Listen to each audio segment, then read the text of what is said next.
What's the easiest choice you can make? Window instead of middle seat? Picking a vendor who sends a great gift basket? Outsourcing business tasks you hate? What about selling with Shopify?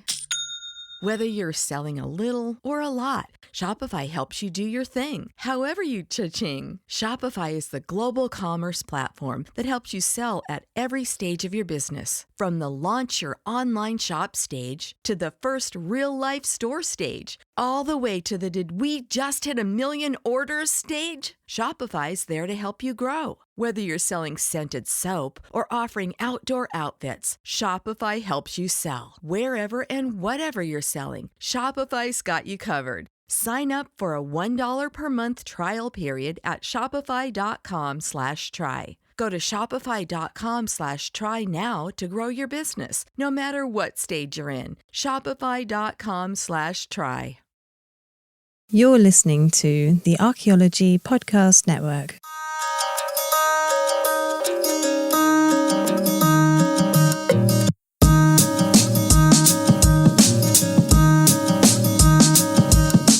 Captain, you're going to have to want to look at this. What is it, pilot? Looks like a distress beacon of some sort. Can't make it out properly. It's not one of the regular codes. Oh, well, you know the code. We have to investigate. How long until we get there? Couple of hours. Hey, science officer, you're reading on that signal? Whatever it is, it's not human. I'm getting a transmission, playing on main speakers. Oh, okay, so everyone else laughs about I'm the only one who can hold character or whatever. Alex, you're just an excellent actress. Okay, I'm sorry. This is amazing. Yeah, can you tell the person who did community theater for most of their life in New York? Oh, I've only done 6 years of community theater, so obviously I'm just starting out my career. I have so much to learn, Alex. Yeah, for me. In that case, we should start the show. My throat.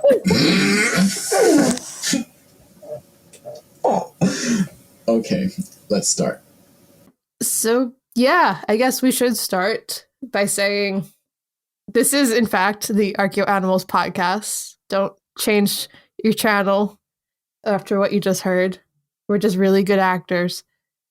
And today we are trying to be a bit in the holiday spirit, albeit a little late. But hey, you know, no time like now. And we'll be looking at the zooarchaeology of xenomorphs from the Alien film franchise. And of course, it's Alex Fitzpatrick, and with me as always, Simona Falanga. So yeah, Simona, what is your familiarity with the franchise? We'll just say, I guess, just a couple hours here and there spent watching and re-watching the entire franchise, or at least the first 4 films anyway, and I guess a couple of video games under my belt. So you just occasional light research now. Yeah, and just then. just a very casual watching, and not at all just a random like Sunday morning. I tell you what I'm going to do. I'm going to rewatch all the Alien films. That's never happened. And as for me, I saw the film too young, and is also we'll get to it a bit, but if anyone's been to Disney World, there was a theme park attraction that had the alien in it. So I was scarred for life at a young age because of that. I have a very complicated relationship. Yeah, very child-friendly. You have no idea, but we'll get into that. Because what we're going to do for this first part is kind of just do a real brief introduction. I think most people, even if they haven't seen the films, know of Alien. It's one of those things, right, that's kind of like in the pop culture lexicon. Like, at least they know like what the alien looks like. But I think it's probably good to kind of real quickly go through what we're going to be talking about, what's from, because it's not just the films. Although it obviously does start with the 1979 film Alien by Ridley Scott, in which the crew of the Nostromo are picked off one by the titular alien, and it still slaps. In space, no one can hear you scream. Yeah, I guess. I believe that was the tagline. That was the tagline for the film. I mean, I heard them scream because I could hear them on the film. Yes, because it was obviously a much celebrated documentary. Yes. Isn't it real? But after the success of Alien, the series has continued with several other sequels and prequels. So it was followed by Aliens in 1986. Which some people say is better. I think that's debatable, but I still think it rules. So, It's debatable. Definitely. Just saying what people say. I like it, but I don't think it's better than the original. I would agree. I quite like it. I still prefer the original, but I guess it depends on what kind of film you enjoy the most. Because the first one has more of a survival horror vibe. The second one is more like army men, guns blazing. Yeah, they're different genre of films, but they're still fun. It's got Bill Paxton looking like a snack, so... Yeah, to that we have Alien 3 in 1992, which I'm guessing from the notes... I liked it. No, it's a bad movie. I'm sorry. I don't like it. No, what do you like about it, Simona? It's just really badly paced. It's got no direction. It's just... The acting is a wee bit, like, wooden, and, like, I can't even tell you half the things that happen in it. Well, maybe I should watch it again. Well, I guess it's more of a nostalgia factor for me, because I remember watching the first two films when I was little, and we didn't have the VHSs of the other ones. So I remember I actually bought it at a petrol station on a school trip. So my idea of a souvenir to bring back from a school trip was a VHS of Alien 3. So there you go. And I remember like bringing it home, and then my dad was like, "Oh, I don't like that one." Your dad was right. So I've watched the first two. I wanted to watch the other ones. Well, on the bright side, it's not the worst Alien movie, because following Alien 3, you had Alien Resurrection in 1997. I do think that's probably the worst one. I don't think that's a hot take. No, that'll have to be the prequels that don't exist. Oh, true. I think those are bad in a different way, because I think...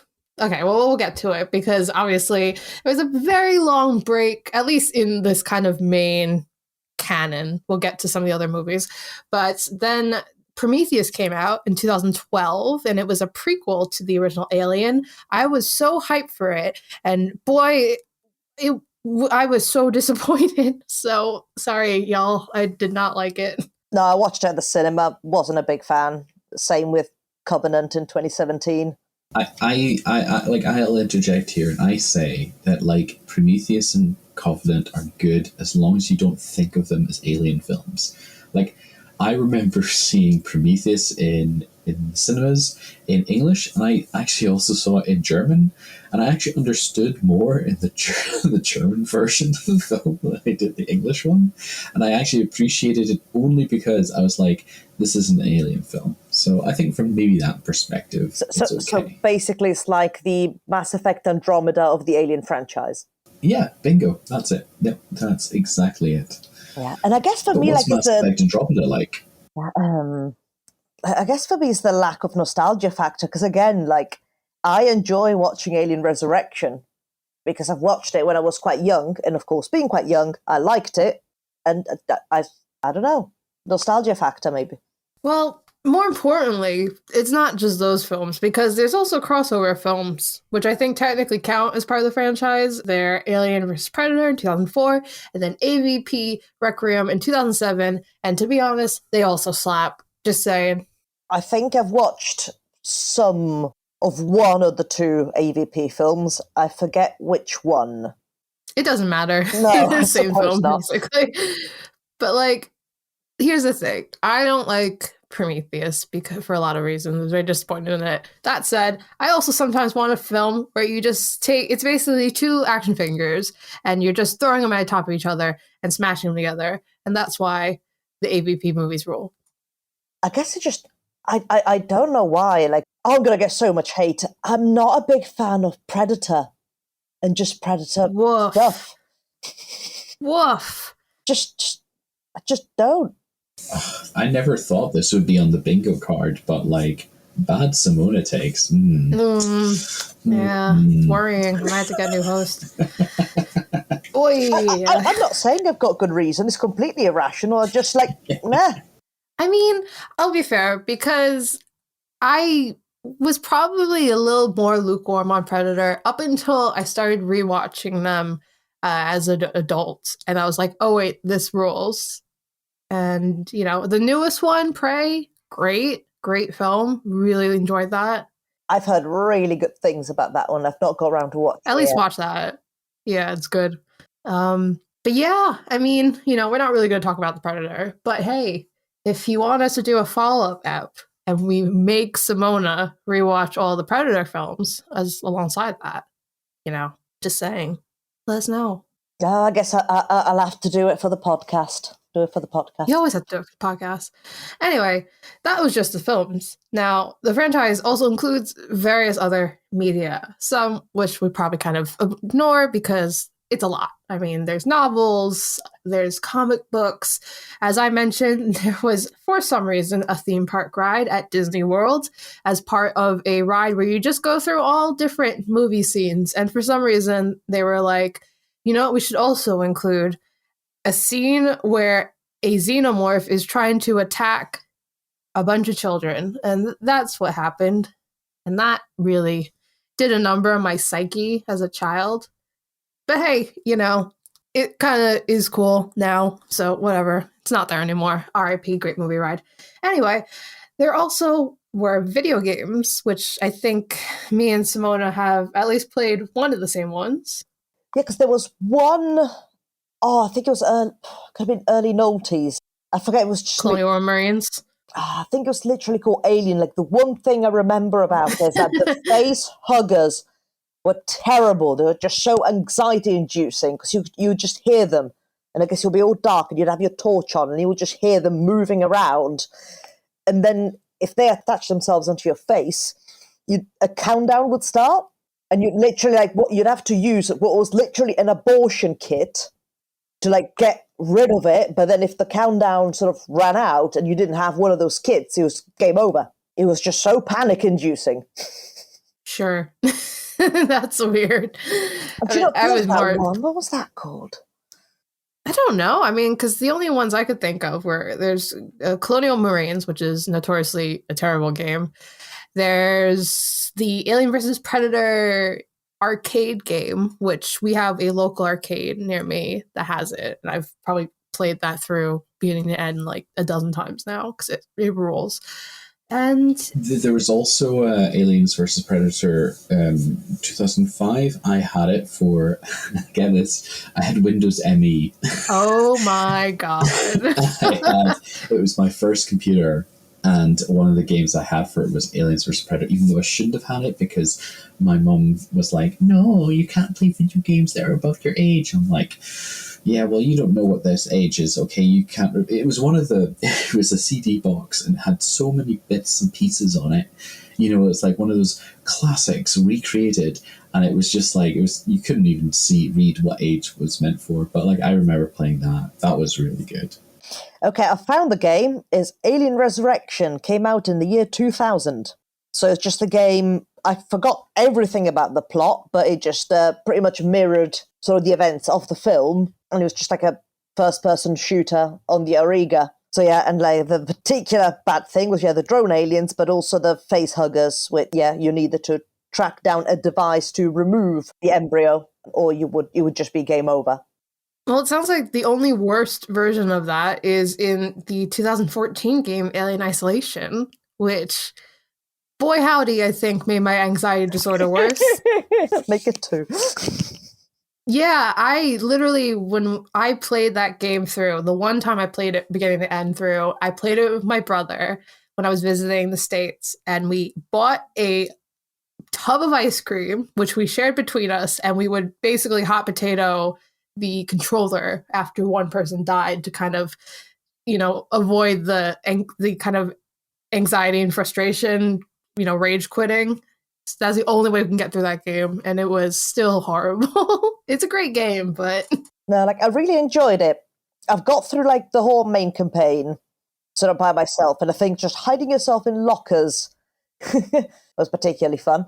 And also, I guess, having to fight loads and loads of, not drones, the androids? The androids, that's the ones. And, of course, not being able to use guns, or the xenomorph will come looking for you.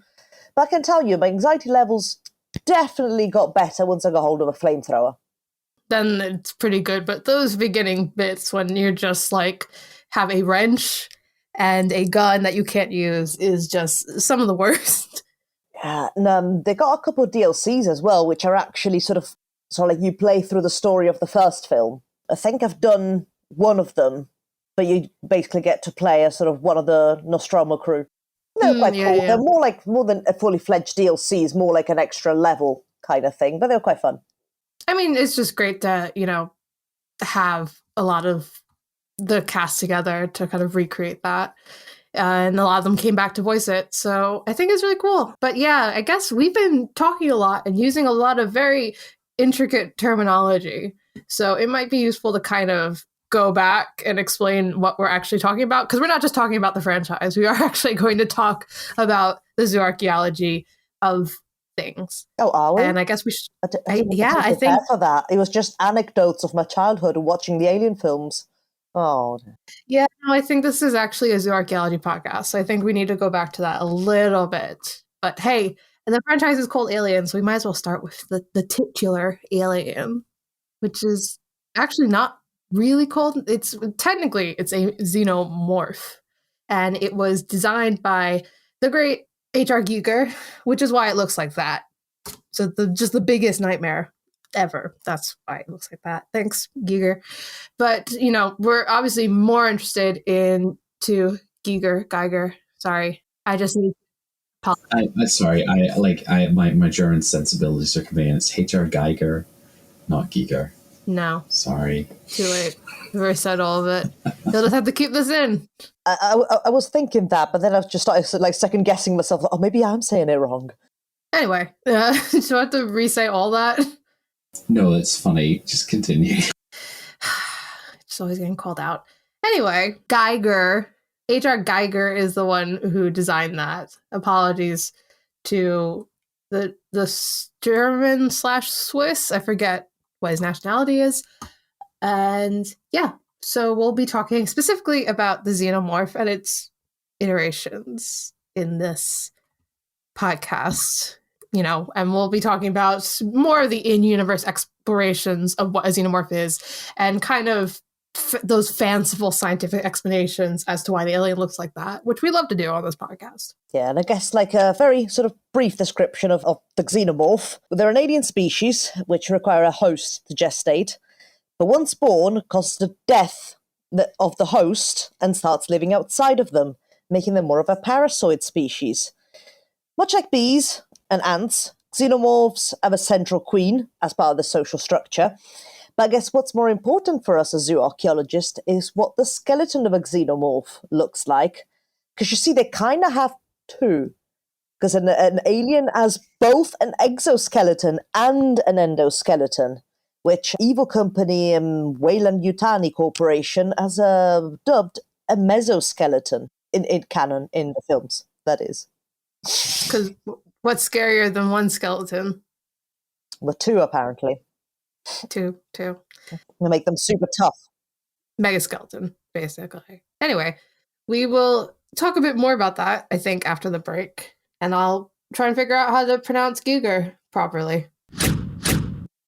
When you need mealtime inspiration, it's worth shopping Baker's, where you'll find over 30,000 mouth-watering choices that excite your inner foodie. And no matter what tasty choice you make, you'll enjoy our everyday low prices, plus extra ways to save, like digital coupons worth over $600 each week. You can also save up to $1 off per gallon at the pump with fuel points. More savings and more inspiring flavors make shopping Baker's worth it every time. Baker's, fresh for everyone. Fuel restrictions apply. What's the easiest choice you can make? Window instead of middle seat? Picking a vendor who sends a great gift basket? Outsourcing business tasks you hate? What about selling with Shopify? Whether you're selling a little or a lot, Shopify helps you do your thing, however you cha-ching. Shopify is the global commerce platform that helps you sell at every stage of your business. From the launch your online shop stage to the first real-life store stage, all the way to the did we just hit 1 million orders stage. Shopify's there to help you grow. Whether you're selling scented soap or offering outdoor outfits, Shopify helps you sell. Wherever and whatever you're selling, Shopify's got you covered. Sign up for a $1 per month trial period at shopify.com/try. Go to shopify.com/try now to grow your business, no matter what stage you're in. Shopify.com/try. And we are back with Archeo Animals. We are celebrating the spooky season, or belatedly celebrating the spooky season by talking about the zooarchaeology of xenomorphs from the Alien franchise. And we're going to get down to it, I guess, in this section. I guess we'll have a little look at all the various iterations of the xenomorphs that we see throughout the franchise and have a bit of a punt at what their skeletal structures may look like and hope our brains don't explode. Because there are 2 skeletons, which is a lot to deal with. I guess to begin with, I guess we might follow them through like their life cycle.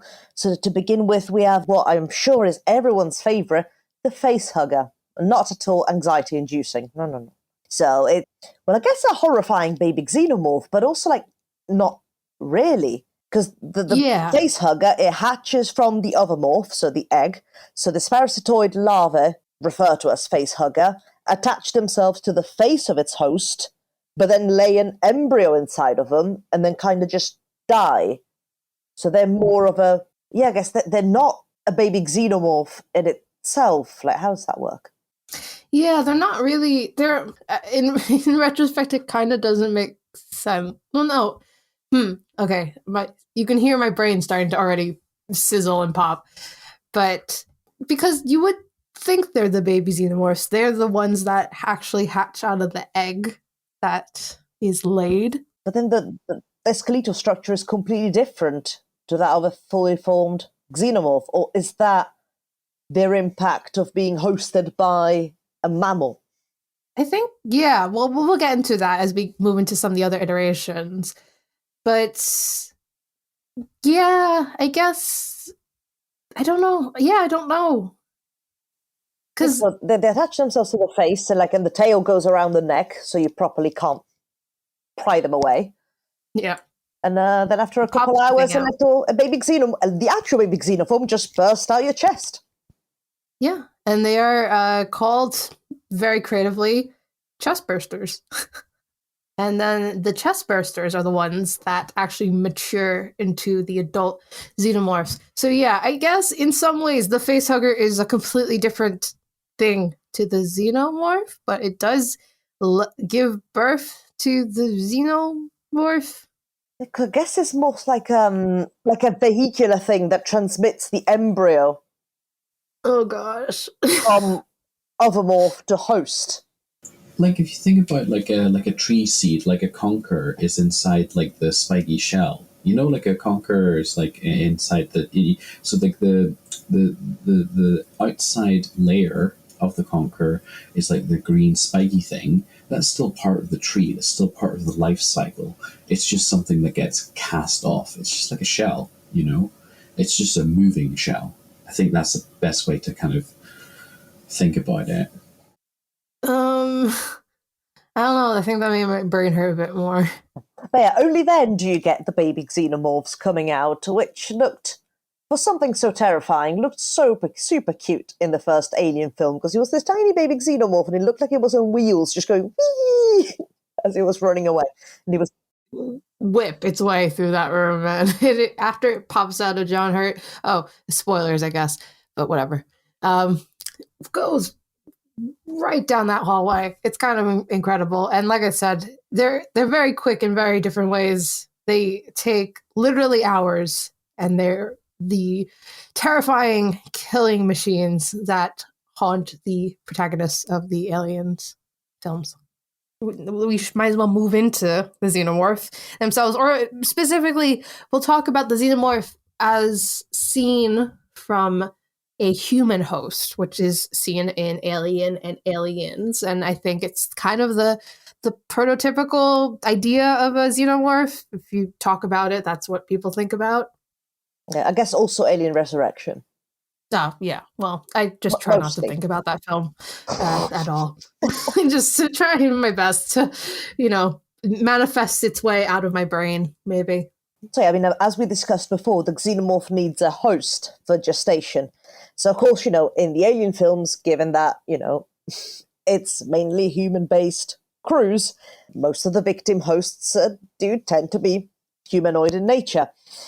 So, in the lore of the franchise, the xenomorph have the ability to take on certain characteristics of the hosts during gestation. Yeah. So obviously, if most of the victims are humanoid in these films, you usually end up with a xenomorph that ends up kind of humanoid looking, in that they're upright, they're bipedal creatures, and this is going more into stylistic differences that really can't really be explained by in-universe science. But in the original film, you can even see the glimpse of like a humanoid skull within the larger xenomorph cranium, which I always thought was a really cool detail. Of course, that design didn't stick around, so we can't really say it's canon, but I like the idea of having that kind of thing from a host, even though it doesn't make sense. Yeah, but I guess in a way, because maybe the first one allowed for a bit more level of detail, because they were using costumes a lot over CGI. And of course, CGI was still in its early days when the other films came out. So maybe that. Talking about CGI. So, we know that the xenomorph can take on the characteristics of any host species. So we've seen a humanoid xenomorph. What else could it look like? That's where Alien 3 comes in and answers it for us, giving us a dog xenomorph, also known as the Runner. As you expect, the host was a prison dog, and I guess it unfortunately gives birth to the Runner, which is more quadrupedal in nature, runs on all fours. The anatomy sort of is, well, I guess not necessarily quite similar to a dog, but you do see some similarities, so in hind leg structure and such, and the fact that it runs on all fours. I mean, it's kind of like they just took the skeleton of a dog and put a big, weird alien skull on it, that big round thing. But more importantly, what I'd like to talk about in this section is that we were deprived of what a real dog xenomorph would look like. So if you go on YouTube, the a special effects team from the Alien films, they've uploaded some behind the scenes stuff. You can also find this on the DVDs and stuff. But there are original tests for the xenomorph dog costume, and it's the greatest thing in the world. And I'm inviting you all, including you, Simona, if you haven't seen it already, but I assume you might have, to just look up on Google the dog xenomorph costume, because they literally just put a costume on a dog for filming, and it's just the cutest thing in the world. Sorry, are you just reacting to this now? I've just looked at the photo. It's amazing, right? But if anyone else wants to see what it looks like, I mean, you're more than welcome to send us an actual xenomorph costume for dogs, and I'll make sure I get my dog to wear it. It's the funniest thing. I love that notion that someone was like, what if we just put it on a dog? And then they made the whole costume, and everything, and they put it on a dog. And you just can't do that, folks. It's too cute. I was supposed to be scared of that? No, I would be running towards it with my arms open.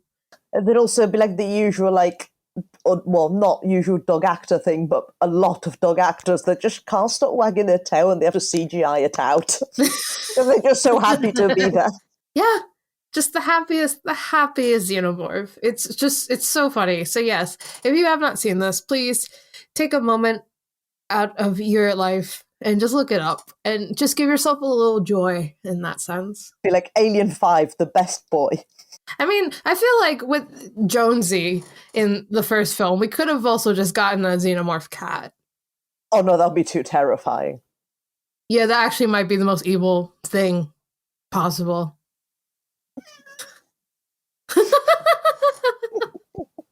I'm sorry, Bastet. I didn't mean to disparage you. She's not on good terms with Jonesy. Went on adventures without her. Sorry to bring it up. Bad times. Anyway, we should probably move on to the other hybrid-y type thing. The Xenomorph human-alien hybrid. Oh. Yeah, that's all we have to say about it. No, it's from the extremely bad movie Alien Resurrection, and we just need to talk about the plot of Alien Resurrection first to really emphasize the ridiculousness that we're about to kind of try and justify through science. So it's all about clones of Sigourney Weaver's character, Ellen Ripley, from the other films. And yes, I said clones. And, you know, there's a lot of DNA nonsense occurring. So, of course, you know, that obviously means we would get some weird hybridization between Ripley and the Xenomorph, specifically the Xenomorph Queen, which we will talk about later in this episode. And I think we specifically want to talk about the horror show known as The Newborn, which is born from the Xenomorph Queen, which has been contaminated by DNA from Ellen Ripley, so she doesn't actually give birth to a egg and have a facehugger situation. Instead, she gives birth, like a human would, to the newborn. And boy, does it look like a hybrid. Because unlike other xenomorphs, the newborn has a much more humanoid-looking body, particularly the skull, which is distinctly more human-looking, except it has the kind of weird xenomorph elongation and very scary canine teeth to really emphasize the fact that this is a scary guy. To be fair, like, it was kind of haunting. Or like when I first watched it, and it might be like that sort of humanoid, but not quite. It's a bit unsettling. He just looks like he's made out of candle wax. He's weird. He's goopy. Don't get it. Take it for what it is. The whole ordeal is confusing. Yeah, so it's like, I don't even know where to start from talking about the anatomy, the skeletal anatomy of that. Yeah, because like one thing that is confusing sort of biologically, and I know we're going to cover the Queen in a bit, but of course in this film you have a Queen, and then you have all the various like xenomorph drones, to whom like she gives birth, you know, like in an oviparous fashion. She lays the eggs, facehuggers go out, a load of people like left there for the occasion get infected, give birth to the xenomorphs, but then she gives birth to the newborn like a placental mammal would.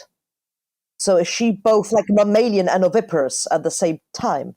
Oh, I can answer that, actually. It's because the Xenomorph Queen was contaminated by DNA from Ellen Ripley, thus giving her some slightly humanoid characteristics, similar to how Ellen Ripley's clone, which I think is number 8 in the film, she also has been contaminated by DNA from the Xenomorph Queen, and she has like acid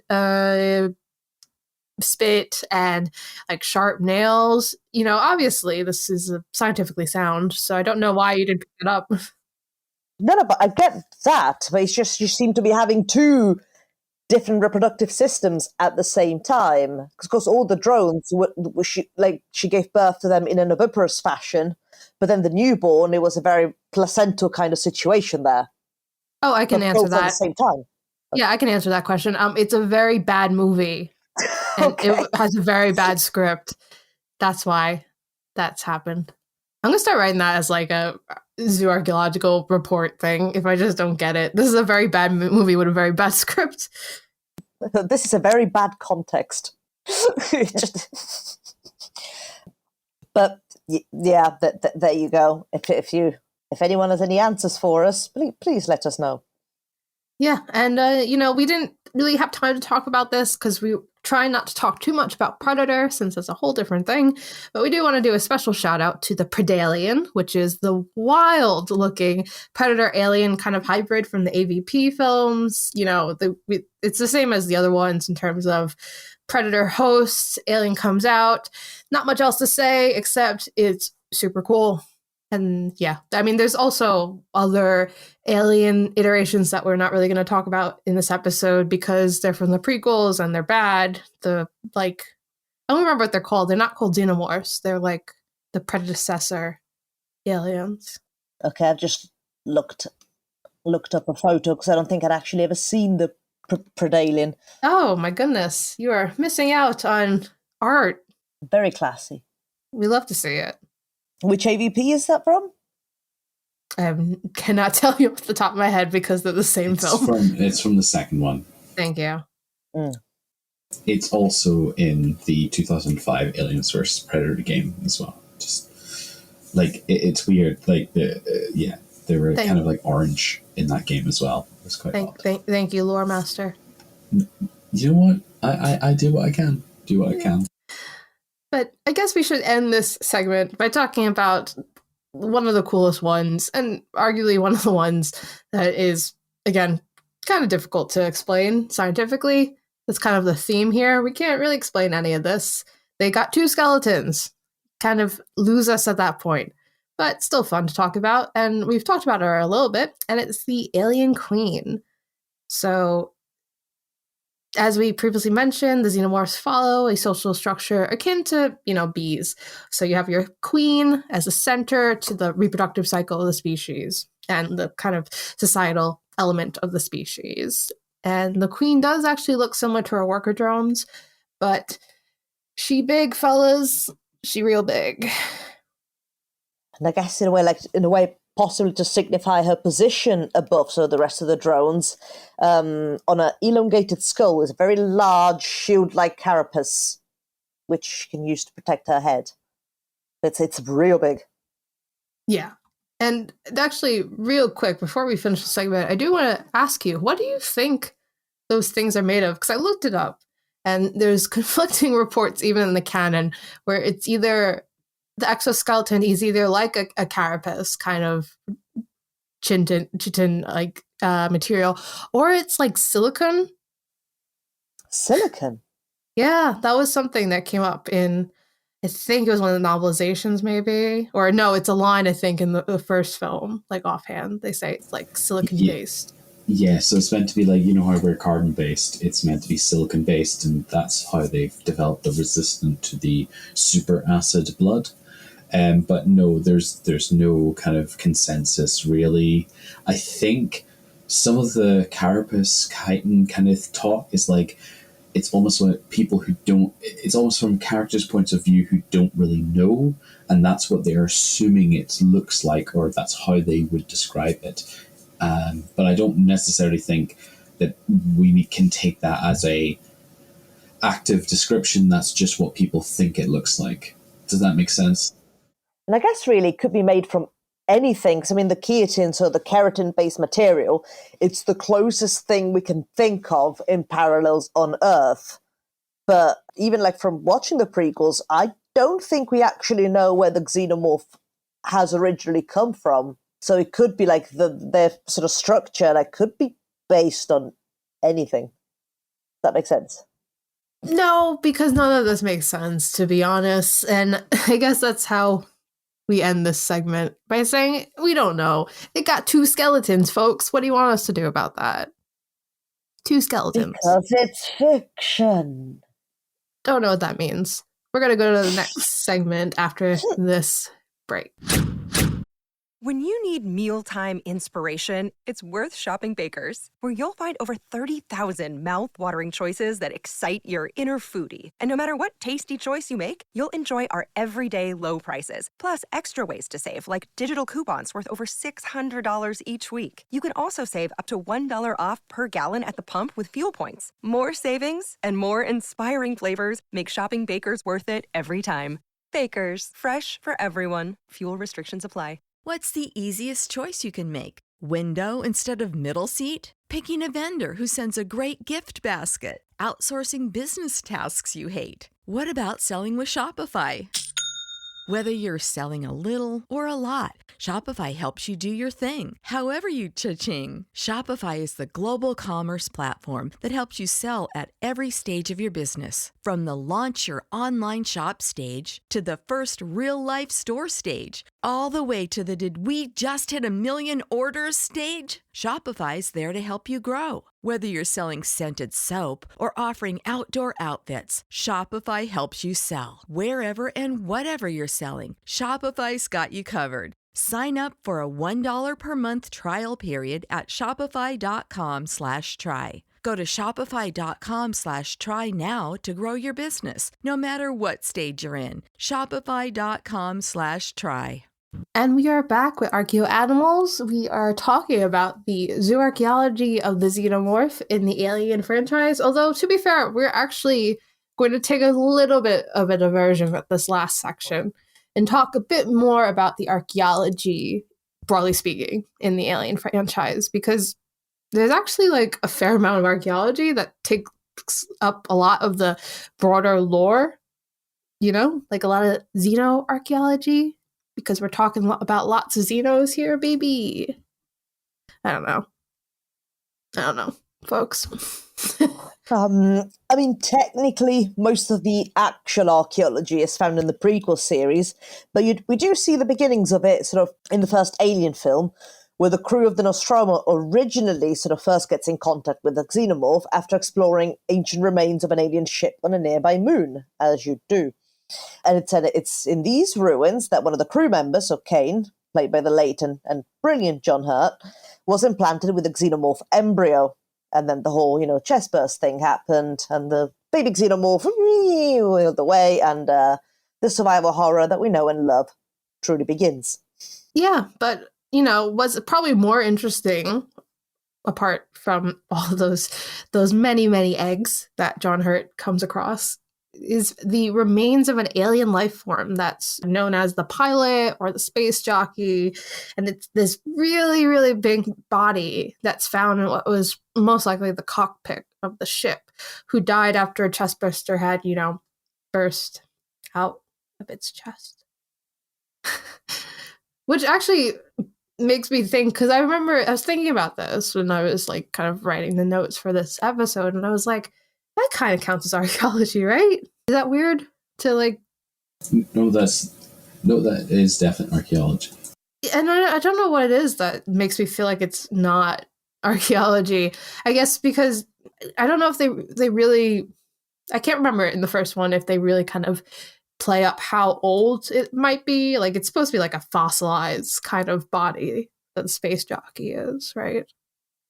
It definitely looks like it. And I think like they were definitely in some of the filming notes really trying to amp up how like ancient it was. Like it was like fossilized practically. Like they made it to look to be fossilized, and obviously fossilization in space, like that's going to be taking a long time. So you're also uncovering what's it called? Like you're uncovering a ship, like a way of life, like an organization of space within a kind of confined space. Like there's design choices in how the rooms are laid out, the tunnels, where everything's designed. It is archaeology. It's just not archaeology of humans. It's archaeology of another sentient species. So definitely archaeology. Xenoarchaeology, I know. And they didn't even take a single photo, not a single section drawing, and a plan. Could have made a nice grid and planned everything 1 to 20, but no, they just had to go and get facehuggers all over their faces. They actually, the thing that annoys me, the facehugger eggs, they have a flat level plane, and it's like got these like lines that go across. Like you could easily just like plan out your grid there, count your eggs, and I think. If I was going there, I would do a better job. I guess the thing about it that makes me like not see it in a archaeology headspace, despite the fact that this is a fictional thing and it's, science fiction, aside from that, I guess is because they are originally going towards it with the intent of salvage and there's like, a down ship. Should we check it out? And that's obviously part of the plot, that they aren't expecting to uncover an ancient ship. But I guess that kind of also speaks to what might be the problem with archaeology being a huge part of the lore, specifically in the prequel films. Because, Yeah, so the prequel films end up kind of returning to this alien spaceship, and specifically the space jockey, by further exploring the franchise's kind of deep lore and tying it even more directly to archaeology, particularly in Prometheus, where two of the main characters are actually archaeologists. And it's funny because I didn't even pick this up until I was like rereading the plot summary for this episode. I completely forgot. It begins on the Isle of Skye, which is part of the Inner Hebrides of Scotland, so not that far from where I excavate. Very strange. I know, but like, I mean, like, we like representation, but not this kind of representation. It's just like I'm gonna struggle a little bit here because, to be honest, I kind of merge Prometheus and Covenant together, and I'm not entirely sure where one ends and one begins. It's just one blob. Yeah, I mean, I didn't see Covenant. I read the summary for this episode. Doesn't seem like I missed much besides potentially just watching Danny McBride be Danny McBride, and yeah. So first red flag, I guess, is that the archaeologists in Prometheus discover that several ancient cultures have left behind parts of a star map that would potentially lead them to the site of humankind's ancient alien ancestors. And there's your red flag. That's the foghorns going off at the phrase ancient alien ancestors. Because, yeah, this film utilizes some problematic tropes with regards to pseudo-archaeological beliefs that ultimately have really horrible consequences for others in the real world. And it's bad. I think there was some like notes about the creation of Prometheus where one of the things they wanted to do was almost like have the plot twist being that like there is human DNA in the original Xenomorph, and it's actually like all come full circle, and it's kind of like me sowing, ha ha ha, me reaping, oh no. But like I think they really, this is the problem, is like that's an interesting thing to talk about, but like it's almost like they bent over backwards and they actually tore up a lot of their own canon in order to kind of make that happen. And that's why they've come up with this whole ancient aliens thing, because all they wanted to do was demonstrate that like humanity is the vicious one, you know, humanity's the evil within inside, you know, this weapon. I think that kind of takes away from the cosmic horror of Alien. That's my biggest problem with Prometheus. But Prometheus is actually not the first film in the series to actually engage with this. Unfortunately, it was actually Aliens versus Predator, which I think that brought up the ancient aliens kind of thing before. Oh yeah, it does. I kind of turned my brain off when I just watched them fight each other. Yeah, so like they have the pyramids and everything. Yeah, I'm pretty sure it's a pyramid in Antarctica, which is like, if you're thinking about pseudo-archaeology, that's the big one. Like, I think that's the one I sort of bit of. And I didn't finish it. I think that's the one. I remember something Antarctica pyramids. It rings a bell. Yeah, and base 10 is the counting system.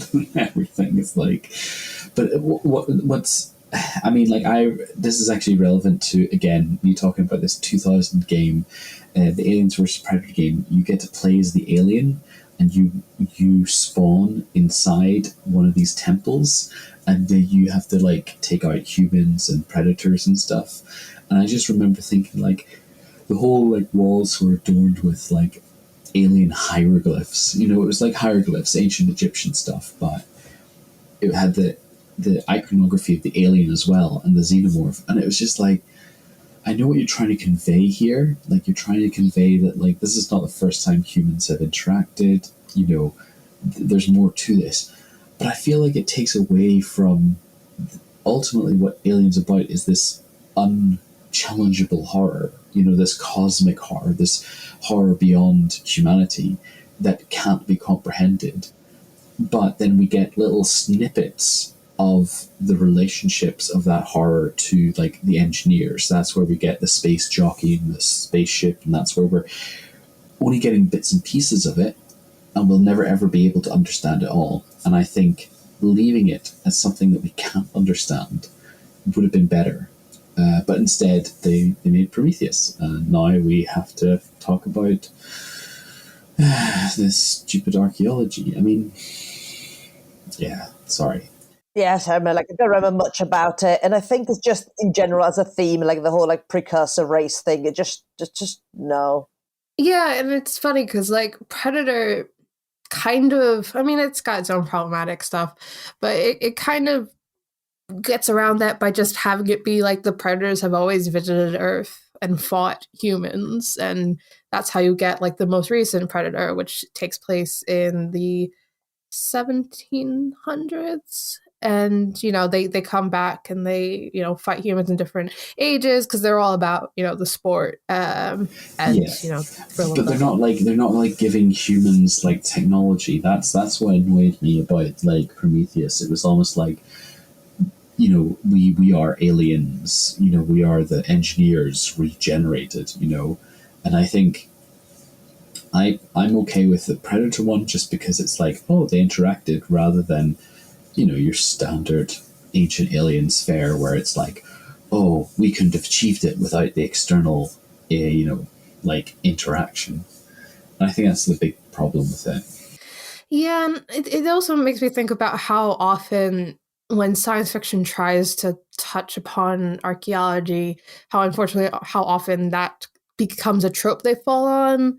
It's particular, and I guess in some ways I can kind of understand it. If you want to do an archaeological take on science fiction, you're kind of thinking, all right, if it's this human-centric type of field. So obviously, if we want to tie aliens into it, this is how they do it. But obviously, it's racist and xenophobic and bad, and we shouldn't be tolerating it because it has, like I said, it has extremely real world consequences, even though that some people might say that's silly, that who's going to watch Alien and then think something racist or whatever, but it normalizes it. Yeah, it's more abstract than that, isn't it? It's like building up this expectation that like there are certain bits of history that are just up for grabs and that can be just toyed with. Like it's like I'd love it if like the Alien franchise had like focused on like Stonehenge or like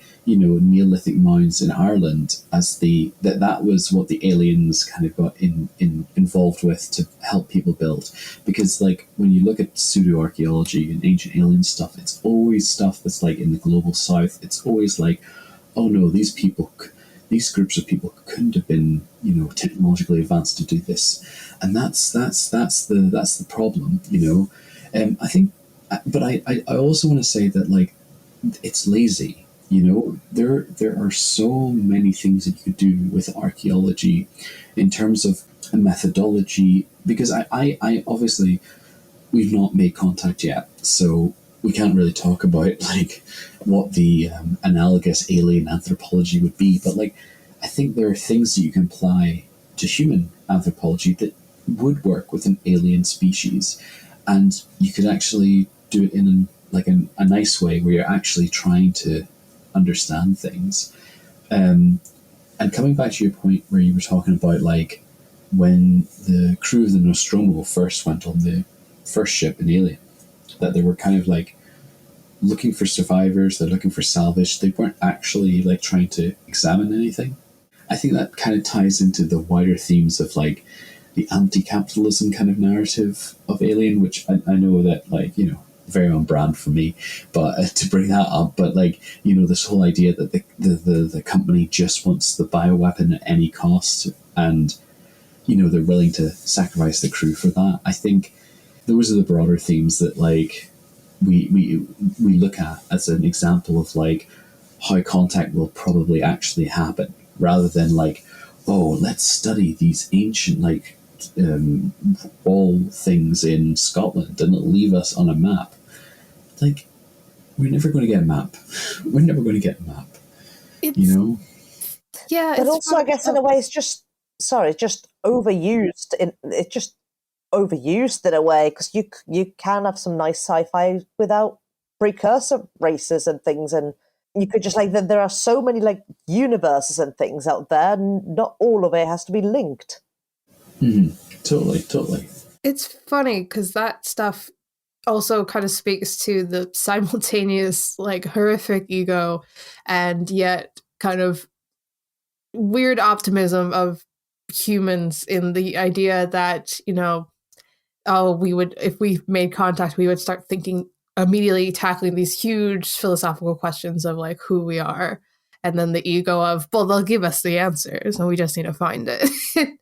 It's very interesting in a kind of abstract way. But again, it's a lazy trope that people should stop relying on. And I get why it's used, but come on, guys. It's bad. I mean, that maybe was one of the redeeming features of Prometheus, was that, like, you know, they were like looking for the end to find the engineers to actually find out, you know, the secrets of the universe, and the engineers just attacks them. And it's just like, yes, thank you. You know, like, if we ever interacted with the past, you know, I would expect the past to fight back, you know, to slap us in the face and go, no, I will not be understood. I'm not here to be understood. Leave me alone. And I think it's the same for, like, when we ask these basic questions, you know. I think the thing is that, like, the alien lore is very messy, and it leads to a lot of interpretation, which gives a lot of fodder for archaeologists, because that's all we do, you know, is we interpret things. Yeah, and yeah, I mean, ultimately, I think a lot of it is a misunderstanding of what archaeology is when it's kind of used in these ways. And obviously that's me not trying to obscure the fact that archaeology is often used in harmful ways to begin with, but it's that kind of misunderstanding of archaeology is, you know, finding the truth when it's interpreting the past. It's, you know, that's all we can do, and it leads to like stuff like that. And, you know, I don't want to end this episode being down, because it is unfortunately a thing we should talk about. But I think there's still kind of some other interesting archaeological themes that can be found throughout the Alien films that aren't necessarily as problematic. You know, there's these themes of identity, of lineage, you know, even ignoring the precursor race thing, you know, this idea of who we are in comparison to these aliens that can take on your form more or less, like, and kind of adapt to parts of you, you know, weaponizing things for power, which is a very archaeological theme if you're looking at it as a field in itself.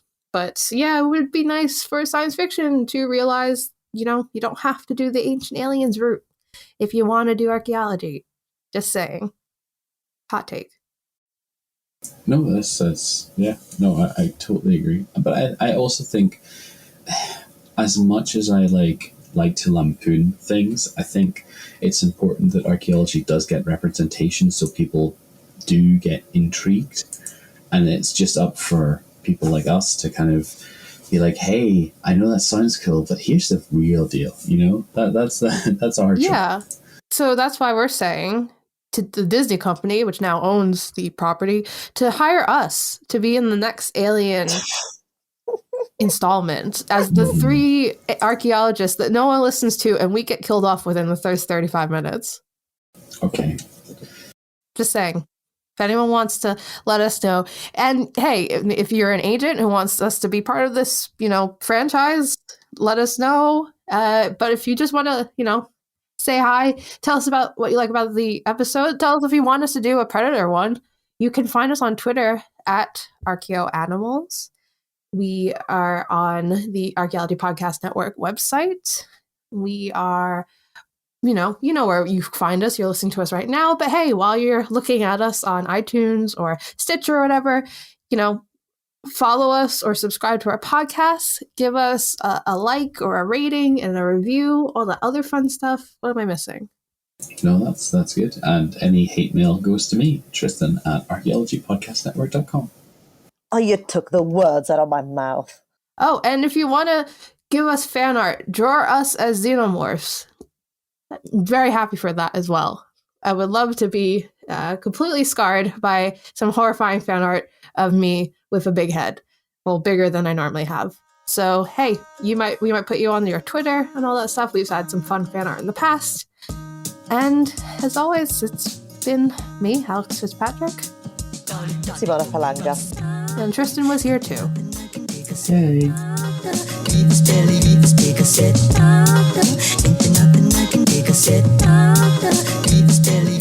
Thank you for listening to Archaeo Animals. Please subscribe and rate the podcast wherever you get your podcast from. You can find us on Twitter at Archaeo Animals. Also, the views expressed on the podcast are those of ourselves, the hosts and guests, and do not necessarily represent those of our institution, employers, and the Archaeology Podcast Network.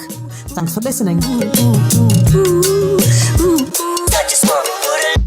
This episode was produced by Chris Webster from his RV traveling the United States, Tristan Boyle in Scotland, DigTech LLC, Culturo Media, and the Archaeology Podcast Network, and was edited by Laura Johnson. This has been a presentation of the Archaeology Podcast Network. Visit us on the web for show notes and other podcasts at www.archpodnet.com. Contact us at chris@archaeologypodcastnetwork.com. When you need mealtime inspiration, it's worth shopping Baker's, where you'll find over 30,000 mouth-watering choices that excite your inner foodie. And no matter what tasty choice you make, you'll enjoy our everyday low prices, plus extra ways to save, like digital coupons worth over $600 each week. You can also save up to $1 off per gallon at the pump with fuel points. More savings and more inspiring flavors make shopping Baker's worth it every time.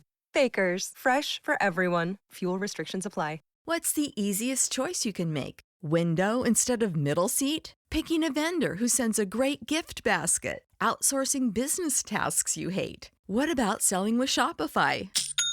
Whether you're selling a little or a lot, Shopify helps you do your thing, however you cha-ching. Shopify is the global commerce platform that helps you sell at every stage of your business. From the launch your online shop stage to the first real-life store stage, all the way to the did we just hit 1 million orders stage. Shopify's there to help you grow. Whether you're selling scented soap or offering outdoor outfits, Shopify helps you sell. Wherever and whatever you're selling, Shopify's got you covered. Sign up for a $1 per month trial period at shopify.com/try. Go to shopify.com/try now to grow your business, no matter what stage you're in. Shopify.com/try.